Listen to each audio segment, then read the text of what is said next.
Hello you guys, it's Grace, and today I'm making my 2017 Bookish Resolutions video. I'm super excited to talk to you guys about all these things, and I'm putting them in a video so I don't just forget to do a couple things. So this is just kind of forcing me to remember these things and keep doing them. So anyway, the first thing on my list is to find a better quality camera to use. I have not found one yet. I'm thinking about using my dad's Canon Rebel camera and, just stealing it to make some videos with. I just have to figure out how to upload them then, because I've never used an actual camera. I've just used my phone and then edited using iMovie and stuff. So we'll have to see what I can find out with that. The next thing is to edit my videos better so they're shorter and to the point and there aren't as many big, long, awkward pauses and you guys don't get bored with them. Alright, and then the next thing is to read 60 books. My goal last year was 100 books and I ended up only reading 40. So it was kind of pathetic. I just had a really bad reading slump at the beginning of the year and just didn't have as much time as I thought I would, so I decided to set my goal a little bit lower so it would be more likely for me to be able to complete the challenge without becoming discouraged or anything. Next up is to complete a list of challenges. So my mom and I are doing this 2017 reading challenge together, and I'd like to complete all 26 challenges on this list, so I'm going to read them to you guys really quick. A book you read in school, a book from your childhood, a book published over 100 years ago, a book published in the last year, a nonfiction book, a book written by a male author, a book written by a female author, a book by someone who isn't a writer, a book that became a film, a book published in the 20th century, a book set in your hometown or region, a book with someone's name in the title, a book with a number in the title, a book with a character with your first name, a book someone else recommended to you, a book with over 500 pages, a book you can finish in one day, a previously banned book, a book with a one-word title, a book translated from another language, a book that will improve a specific area of your life, a memoir or journal, a book written by someone younger than you, a book set somewhere you'll be visiting this year, an award-winning book, and a self-published book. So there's 26 books and you just fill out this chart. It has all the challenges. It says week number, but I'm not doing them in order. I'm just gonna try to get them all done. And then the target, so the actual challenge is here. Then the title, author, and when it was published. And then started date and finished date in those two columns. If you guys want to join me on this challenge, feel free. Alright, my next thing is to finish writing my book. I have been writing this book for 2 years and I just keep putting it off or running out of time. So I'd like to finally finish writing it and editing it this year and actually get some stuff done with that book, because I've been writing for 2 years and it's still only 50 pages long. It's kind of come on Grace, you can do better than that. The next thing is I'd like to do a fun challenge or tag video every single month.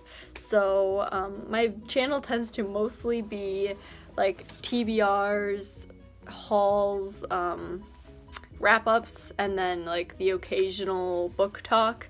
So I'd like to do more challenges or tags or fun videos in the middle of the month, so it's not just beginning and end of month I'm posting videos. So hopefully that'll help space videos out a little bit more and add some more interesting subjects to my videos. Speaking of book talks, I would like to do a better job planning out book talks. So instead of just blathering on about how much I liked a book or didn't like it, I'd like to actually write down things as I'm reading the book, so then I have more to talk about in my book talks and I can go in chronological order and not be super confusing. So I would like to definitely plan some book talks out better. Alright, and then the last thing I have done or am doing in 2017 is making a new rating scale.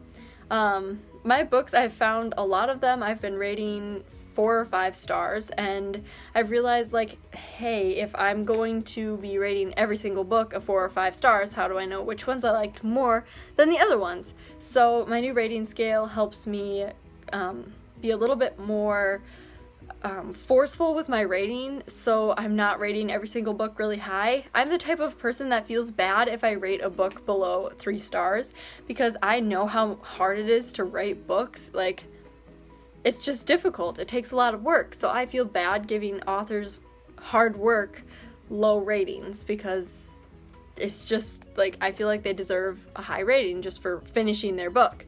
But the point is, like, yes, I finished your book, I read your book, but maybe I didn't like it as much as others. So I'm trying to be a little harsher with my rating scale this year, and to help me do that, I created my own, like, outline for what each number means. 1 star basically means I really didn't like it. I had to struggle through to finish it. I would never reread the book. It just wasn't really my thing. There wasn't really a single thing that really interested me or made me want to continue reading, but I just kind of forced my way through it and ended up finishing it against all odds. 2 stars means I maybe liked a couple things about it. There's not really a big chance I'd reread it.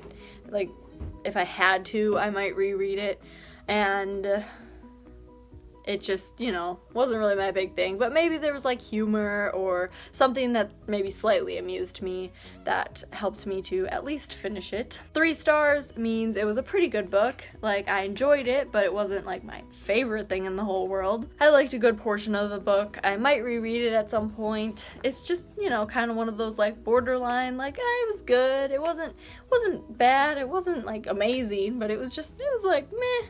And then 4 stars is I really liked it. There were a couple little things I didn't agree with or enjoy really, but I'll probably reread it, and I really enjoyed it for the most part. And then 5 stars was like, oh my gosh, this was like the best book I've ever finished. I was completely enthralled with the entire book. It'll probably be one of my favorite books, like on my list of favorite books. It'll be one of those books that you just want to carry around with you after you finish reading it, and you just want to like hold it and just never let it go. That book is now a part of you, and you really, really, really, really loved it. You'll definitely be rereading it. You might even want to reread it like the second you finish it. That's just the type of book that would get a 5 stars, so I made 5 stars into like a complete, like, the best book ever. I loved it. I wanted to reread it right away because I didn't want to give every single book I read a 5 out of 5 stars. That is my 2017 Bookish Resolutions video. Like this video if you guys enjoyed it, comment below what your 2017 Bookish Resolutions may be, and also subscribe to my channel so you never miss another new and improved video. Bye!